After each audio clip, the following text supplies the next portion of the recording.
Hello, hello, and welcome everyone to our next interview. Today's guest, I'm excited about our conversation because we're going to be talking about activism kind of intertwined with entrepreneurism. I know for many of you out there that listen to our podcast and watch our videos, it's really a passion and a calling when you think about the businesses that you built. And it can sometimes be a tricky proposition to be able to kind of thread the needle, as they say, between how do you get the voice out? How do you drive change? How do you take the skills and the things that you've acquired and help move the movement forward, help support people, help change the world, but also do it as an entrepreneur? And I'm excited today about asking our guest how she does it, how she makes it all work, and also getting some insight on what our guest has learned along the way. So without further ado, let me introduce our guest today, Crystal Bonnet from Crystal Dawn Culinary.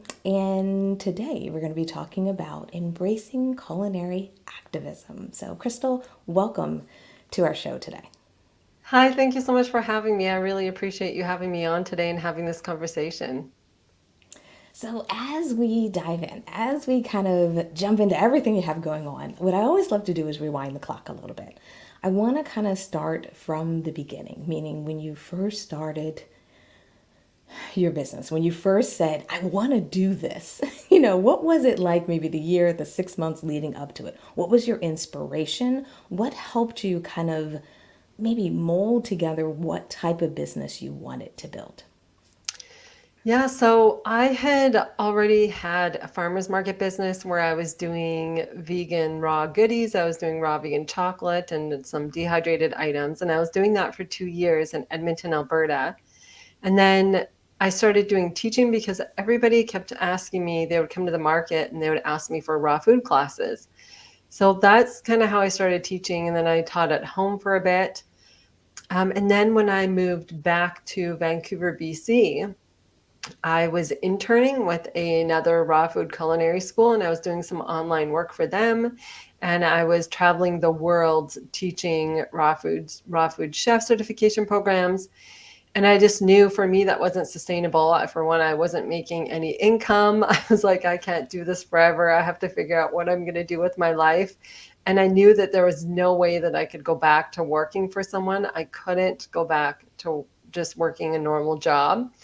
So I'm like, I want to get this food out to the masses. I want to teach as many people as I can teach. So that's why that was my inspiration for taking it online.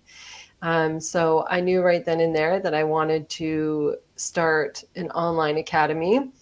And at that time, the market had opened up and there was a gap missing in the market for it. And so I wanted to create a raw dessert culinary course because that was really where my passion was at the time. And I mean, everybody loves sweets. And so I just created, that was the very first course I created, and I took it online, and then everything just spiraled from there. And it's been 4 years and I've launched a bunch of more courses since then, and it just keeps growing. And yeah, I'm just so happy that I did that and grateful that I have this amazing community.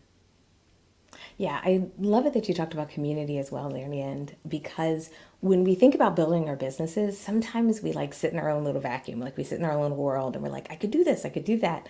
But it's so important when you're building products and services and really figuring out, like you said, what's the gap, what's missing, what are people looking for, and being able to not just put out what you think people should be doing, but also offer something that meets them where they are. How, as you develop your roster of classes, what's been your process? Have you just been trial and error? Have you just been, do you do polls and surveys? What's been your process to make sure that you're continuing to service your community? Yeah, that's a really good question. So I do everything you had just said. But I have made a lot of mistakes, of course, and in business you have to make mistakes in order to learn. So I have made a lot of mistakes over the last 4 years, but I do what you said. So I've done a lot of polls and surveys. I'm constantly asking my community what they want from me, what do they want to learn. I'm also doing a lot of market research and seeing what's available and seeing what is missing. I like to try to do things differently in my industry. So I do everything at a very high level. And that was my brand from the beginning. I wanted to bring super high quality in everything that I do, down to my videos, to the way that I deliver my courses, and all the way down to the student experience, because the student experience was always number one for me. And that was the main driver in picking everything that I chose down to my online platform that I use. And still to this day, I mean, I'm always thinking about the student experience. I just updated the entire back end of my online platform, just to make it so much better, user friendly and organized. So I'm constantly doing things to update, maintain. I'm also updating my courses all the time, because as a creative, I'm always coming up with new things. And I think it's important to put new things out. Even in courses that people have already purchased, I'll update those courses. So yeah, I do, plus everything that you had said with the surveys and everything. So I try to really listen to the community, and again, just, yeah, trying to put something out that I feel like is missing, but also that is going to be fun for me. So for example, it's funny how things work sometimes, because I just launched this dehydrating series, Oh yeah, I and saw that on your site. 4 week it's a 4 week series, because I had all these dehydrated recipes that I wanted to get out in the world, and I'm like, how am I going to do this? I don't want to just do like a linear lifetime access course. So I wanted to make it more fun, more engaging, more interactive. So it's a mix of pre-recorded and live videos, but everything is dripped, so they focus on one category every week. And this has been the most successful thing that I've done all year. And Wow. honestly, I just put that out because, just for something for fun. Like, I wasn't even thinking about it being successful. I just was like, this is going to be super fun for me and for everybody. We're going to get on Zoom. We're going to do these classes. Everyone's going to have all this amazing food, raw food that they're going to get to eat for the entire month. And then it just ended up being the most. Now, when I say successful, I don't just mean course sales. I mean interaction and participation, because participation for me is number one. I don't care if I could sell thousands of courses. If people aren't participating, I don't think that's a successful course. I want people to actually do the work and actually participate and make the recipes.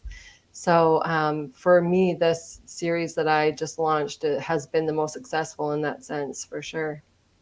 I'm so glad you said that because that is one of the, I think, most challenging things about courses is that you Mhm. can sell courses. People will buy courses, but getting people to engage, getting people to show up, getting people to even watch the videos, Yeah. can be really challenging at times. And, it's an interesting challenge because in our minds, I think sometimes as the creator, we're like, you bought this, don't you really want it? It seems counterintuitive.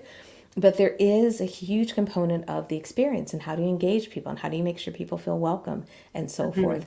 How have you found your style in your courses? How have you find your mix? Because we all talk about engagement at times, but engagement doesn't mean the same thing to everyone and to every audience. So how did you Mhm. find out what was your flow and how to keep your people kind of connected and feeling like they're a part of not only the course, but it's like their own experience is important as well.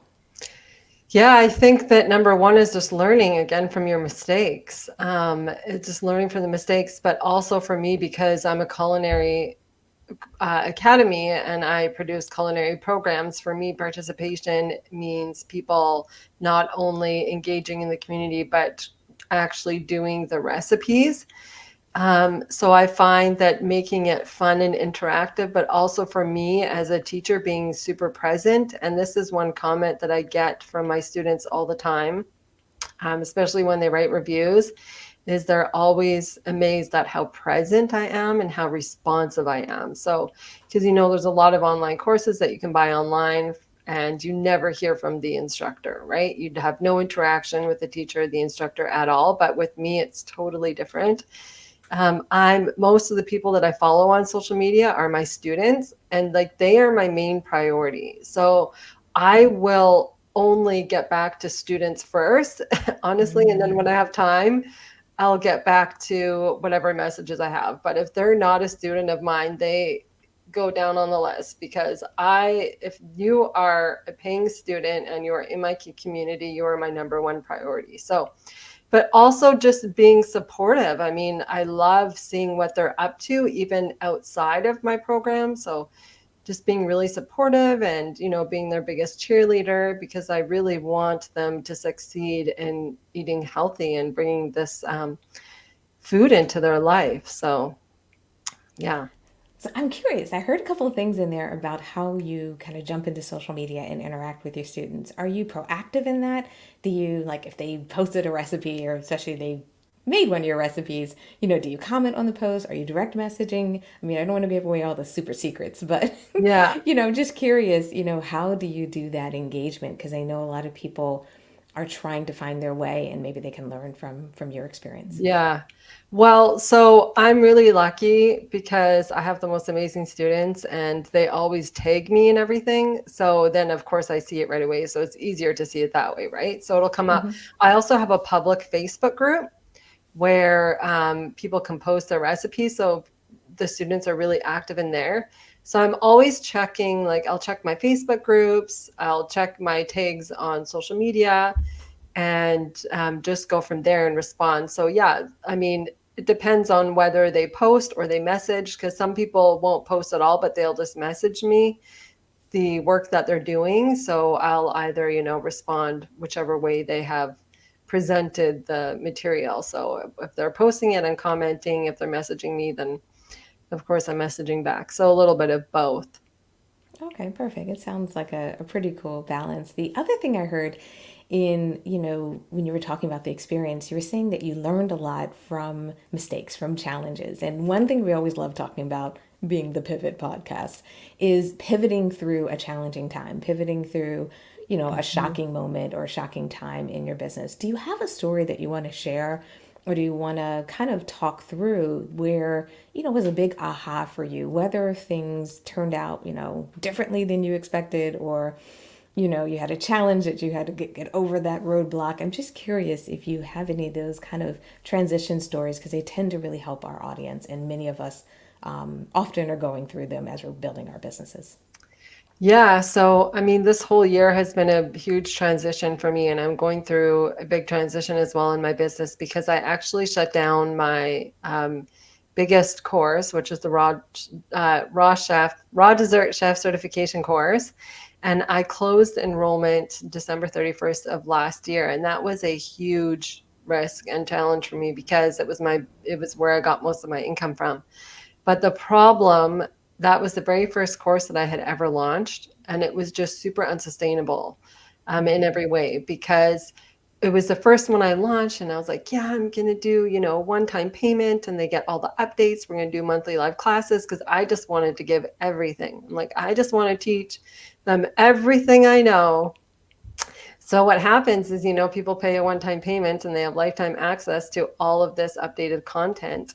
And then so in the end, I wasn't, of course, making really any money because I had everybody really in there. But here I am, spending all of these resources, keeping it going and updating and doing the monthly classes and paying experts to come in and do like a talk or a workshop. So the decision was, yeah, that I was going to close down enrollment, which I did, get everybody through that program by the end of this year. And now I'm going to be launching something new in a different format. So that hasn't been announced yet, but it's going to be a totally different format.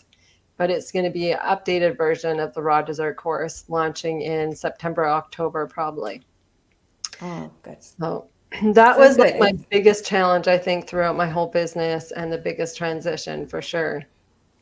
Now, did you feel like, I know sometimes when people have to make big decisions in their business, they have to transition. It's not just the decision that has to be made, it's kind of the emotion that we have around sometimes these decisions. Either A, like you said, it's your first course. So sometimes because it's our first one, we want it to live on forever. Sometimes Mhm. we have this emotional thing because we know that people will be disappointed because we made a change or we decided. And it's kind of like juggling those emotions can be hard.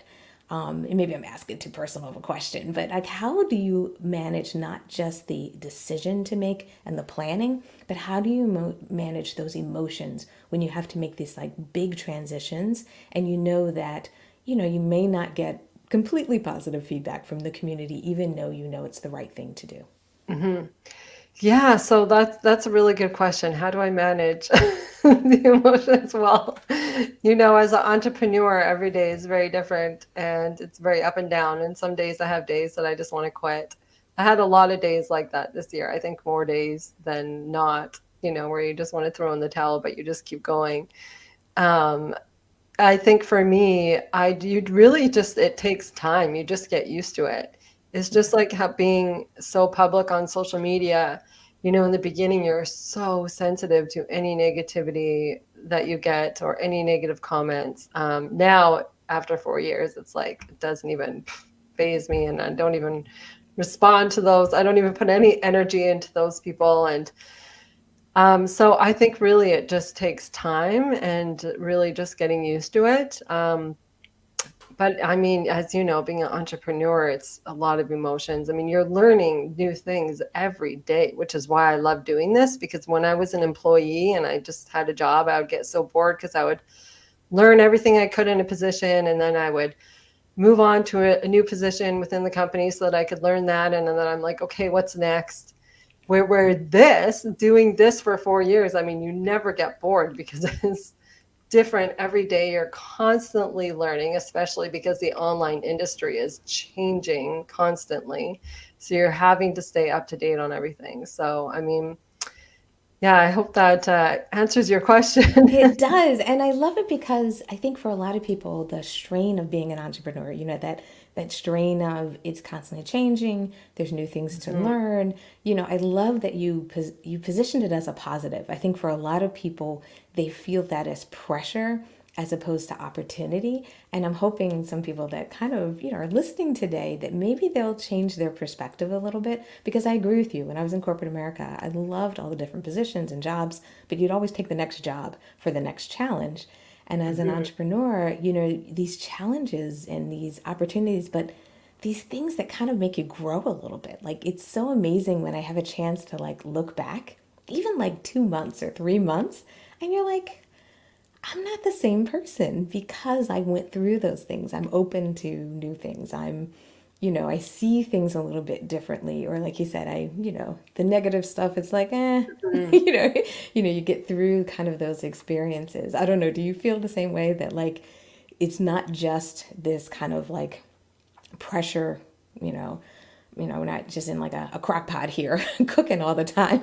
The idea is that there's just so much opportunity. And if you sometimes look back on things or have the time to look back on things, there's so much beautiful things that even happen while you're maybe Mhm. on this like, you know, bumpy path.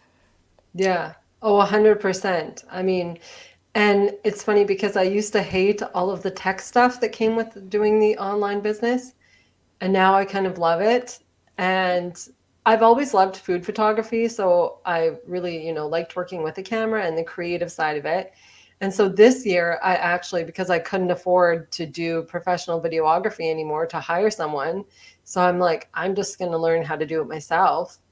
And so now I do all my own filming, which was a Nice. huge challenge because I use 3 cameras. So not only do I have to think about the food, it's a lot. I have to think about the food and I do it all on my own. I don't have someone here helping me. So I have to set everything up. I have to get all the food set up and prepped, and have all of that on my mind. So I'm thinking about the tech, but then I'm thinking about how the recipe is going to turn out and what I'm going to say in my recipe video. And that just came with experience. Now it's way easier. Before it would take me like an hour to set everything up for filming, and now it takes me like 20 minutes. But yeah, it's so that was a huge challenge for me, and actually one of the things that I really pat myself on the back for, because I never thought that I would ever be able to do that.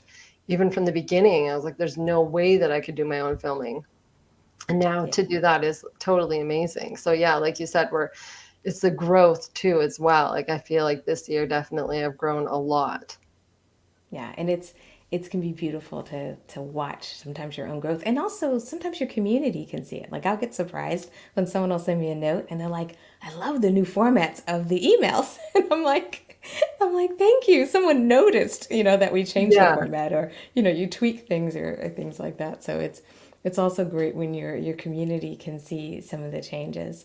So one thing I wanted to talk about is, especially as we talk about changes, we've been talking about your courses. We've been talking about how you got started with courses, but we also have cookbook, right? Yeah, So let's talk yeah, about the cookbook. Let's get everyone caught up on that. Oh, yeah. So I, oh, your camera just went out there. yeah, it did. Keep on talking. I'll get the Yeah. camera together. So I just launched my cookbook, The Art of Raw Desserts, December of last year, and this was a huge project for me. For anybody who has written their own cookbook, I applaud you, and I have so much respect for you because writing a cookbook is not the easiest thing in the world, and it was definitely a huge project to take on. I never thought that I would write a cookbook. Um, it was definitely something that wasn't on my list. But when the publisher came to me, I just really liked them. We had a really good couple of meetings. And so I decided to sign on with them to do this cookbook called The Art of Raw Desserts. And it took 2 years. It took 2 years from the time when I signed the contract and the release date. So it was a 2 year project and it was a lot of fun, a lot of fun. Wow, two So years is a lot. It takes a lot of dedication to pace yourself through that kind yeah. of 2 year Oh, and actually I process. have one here. I'll just show you. Ooh, So nice. here it is. Yes. Here it is here. Ooh, it looks And beautiful on the cover. yeah, it turned out way better than I thought it would. So it was a lot of fun. And what I loved about it is it made me a better recipe developer, a better recipe writer, and a better food photographer because I did all my own food photography for it. So it really kicked me in the butt to upgrade all of my gear and to focus on that more. So it was a lot of fun. Now, for anyone who's picking up a 2 year project, like a lot of us, we see other people do it and we're like, oh, I can go do it. Yes, I'm going to go do that. But we don't realize it takes that time. How do you pace yourself through those types of projects? Because at times it feels like, why don't I just create an ebook and publish it tomorrow or Yeah. publish it, 2 weeks, as opposed to doing, a true cookbook, getting it out, distribution, and all that stuff. How do you pace yourself so that, the impatience of today, doesn't push you away Mhm. from doing these bigger projects and doing these kind of long term missions? Well, thankfully for me, I was very busy at the time. I was also creating and launching a brand new course. So I had a lot going on. So I didn't have time to be impatient. So, but it was the way that the schedule worked out because there was, 1 month would be copy editing, and then the next month would be, okay, getting in all of your photos, and then they would like gear you up for all the marketing. So there, it never felt like I was waiting and waiting. I know for people who had pre-ordered it, they probably felt like they were waiting months to get the book, but in that time, we were always doing something in the background to get the book out. So yeah, it always felt like we were doing something to work on it. So it never felt like I was waiting and had any time to be impatient at all. Perfect, perfect. Yeah, and I think that's the thing about being an entrepreneur is you are constantly juggling a lot of different priorities. So there is that kind of feeling of, how do you get all those priorities? But I also love, and I don't know your perspective kind of on the entrepreneur side of things, but I always love it when I do have multiple projects going at once, not only because one can feed the revenue into the business Mhm. to cover the new project, but also it can create a level of stability in a business when you have multiple kind of ways of generating revenue, multiple ways to be creative, multiple ways to communicate and connect with customers and clients and students.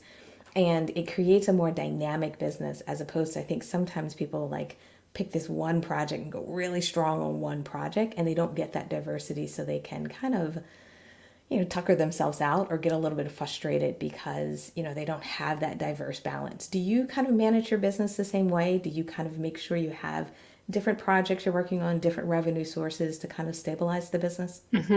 Yeah, I mean, I'm always doing something. That's the thing. So, for instance, right now I'm supposed to be working on my new raw dessert offering, right? And it's supposed to be really focused on that. But then I came out with this dehydrating series. And at the same time, I'm doing a bunch of one on one trainings. So yeah, I definitely have all these different avenues of revenue that I'm bringing in, exactly like you said, to keep yourself sustainable until you launch the next thing. Yeah. And I love that we've been talking about all the great stuff you're doing. We've been talking about the work you're doing and everything, but we didn't talk too much about the activism piece. I just realized I got so excited about Yeah. everything. Let's talk a little bit about that. Like, how are you bringing activism into food, into your culinary academy? Like, how do you incorporate that? Yeah, and actually, so this is one thing I always say for me being vegan, and my way of vegan activism is through food. I mean, I'm not one to be, hanging out with like the groups on the side of the street and holding posters. That's just not my style. So what I do is I change people's minds through vegan food and show them how tasty and good it can be. And what I was really shocked, actually, through one of my surveys that I did a while ago, I wanted to see actually how many of my students were actually vegan. And only 50% of my students are vegan. Wow. Yeah. So the other 50%, they're either just wanting to learn something creative and new, or they're curious about this lifestyle and then incorporating more. Like, I've had so many students who have come to me and said, I was never vegan before, but after eating all of this raw food, I mean, I just can never go back. I mean, this is how food is supposed to taste. And people just enjoy the creative part of it so much more than cooking with animal products. So that is a huge win for me. That's when I feel like I've made a difference. And that's definitely my way of activism. Perfect, perfect. Now, we've been talking about all the things you do, the cookbooks, the courses. We're talking about all the changes that you're going through. I think one of the challenges as an entrepreneur is that we can lose ourselves in the process. We Mhm. can find ourselves that we're just in the grind and we haven't necessarily found great ways to refuel, great ways to take breaks, great ways to make sure that we're taking care of ourselves, even as we're teaching other people how to take care of themselves, take care of their health, and so forth. Do you have any things that you're doing to kind of make sure you ground yourself every once in a while, that you make sure you don't get kind of consumed by it all, the tech and all that good stuff that's Yeah. always on our to do list? Well, I'm probably not the best person to ask this because I am notorious for burning myself out to the point where I have to go to Thailand for 2 weeks and do a detox. So, like, I mean, for me, there's definitely weeks of more balance than not. There was just a couple of weeks ago, 7 days straight, I did 16-hour days, and I was so burnt out. And I actually I've taken one day off in like a couple of months, I think. But it's really, really hard for me to step away from my business because then I get really behind. And I'd rather just stay up to date on everything than taking time off. For me, the biggest challenge too with having this balance is that I don't have a team. I'm still doing everything on my own. I contract people out for specific things, but next year, that is my goal, is to have a team in place and to have someone working for me full times, working with me full time, so that I'm able to, take those breaks and take some time off and have a weekend off and, stop working at 5 p.m. and actually have an evening. But it is the control thing too, right? I mean, I'm a bit of a control freak. I think most entrepreneurs are. And so it's really hard for me to give up that control. But I always take breaks. So, for instance, in January of this year, I went to Thailand for 2 weeks. And I went off social media completely. I did, I think, just a couple emails and that was it. And so I was very rejuvenated when I came back. I had a lot of creativity. For me, too, my creativity also comes and and being able to develop new recipes after I've taken a break. So this year, I'm already planning in October. I'm taking a break after I launch my new raw dessert offering because I will definitely need a break by then. So I take breaks, when I need to. I've been really good also too lately at saying no to things that overload my schedule. Like, if I say no, I cannot take it on, then, I cannot. Yeah. So I think just it's also a huge learning process. I mean, I still take time to take care of myself in the sense that I eat really healthy, I exercise. I have to exercise consistently because that is like my meditation and that's the way that I relieve stress. So I make sure I do my exercise. I'm making my juice in the morning. I'm eating good. So doing those things during the day really helps as well and help me keep going. Perfect. No, that's good. So you have a lot of things that you're doing. I Yeah. mean, it's I think sometimes we all feel like we could do more, but it's Mhm. good to hear that you're getting that exercise in because I think that's one of the key things, and the consistency around it is key. And I like the idea of going away, doing that kind of detox and pulling yourself away from things. Because even when I try to do a weekend getaway, it's really hard for me not to be checking my phone, checking my Yeah. Slack with my team. It's so easy to even get away and still be plugged in. So I think that's Mhm. amazing that you took that time off and you completely unplugged during that time. Mhm. Yeah, I think you need it definitely, and I'm taking actually a social media break right now. As Oh, of nice. last night, I'm totally off social media until Sunday. So sometimes I do that as well when I'm able to, and I don't have something big going on like a promotion or anything like that. So, Oh, that is great to hear. mhm. So, one thing I want to make sure is as people are listening to this, watching this, they know how to get in contact with you. They know how to sign up for some of these courses, and they make sure that they check out the cookbook and order the cookbook. Can you give everyone website, social media handles, how they can find you, just so that they can, after listening to this, take some action? Yeah, so everything is under my business name, which is Crystal Dawn Culinary. So they can find my website is crystaldawnculinary.com, and you can find everything there. There's all the links to buy the book. I have my courses page that show all of my online offerings for my raw food and raw desserts. And all my social media handles are all Crystal Dawn Culinary as well. Perfect. Well, Crystal, thank you so much for taking the time today to talk with me. The time went a little bit fast. I think we were talking about so Yeah. many different topics that it was so wonderful for us to, have some time here today. As we wrap up, is there any final motivation or any final kind of recommendation you'd have to our audience if anyone's kind of feeling stuck in their business right now, or they're feeling a little bit down about their business, or just generally struggling? Any words of advice or motivation that you would like to maybe provide them as we wrap up today's interview?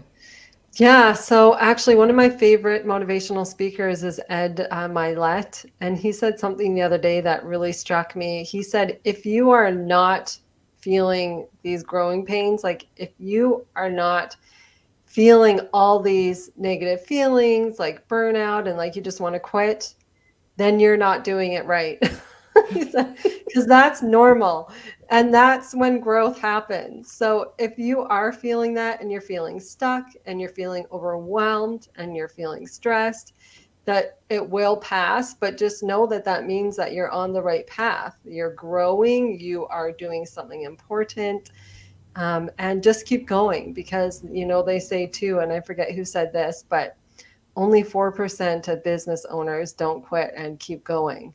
So like be that 4%, be that 4% because those 4% are the ones that succeed. So just keep going and don't quit and it'll all work out. Hopefully. Perfect. Thank you so much, Crystal, for those words of wisdom and inspiration, because I do think, like we even said earlier, many of us have plenty of days we want to like scream into a pillow at times, but keeping going, keeping this movement going, and also just being there to help people and support people. It's just a Mhm. beautiful thing to be able to do. So thank you so much for everything you do. Thank you so much for taking the time to talk to us today. It was wonderful having you on our podcast. Thank you so much. I really appreciate it and I really enjoyed our conversation. So thank you.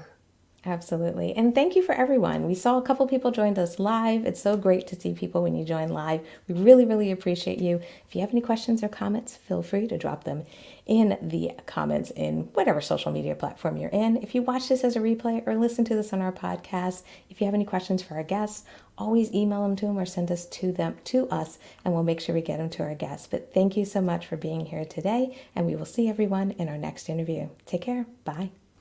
Thank you.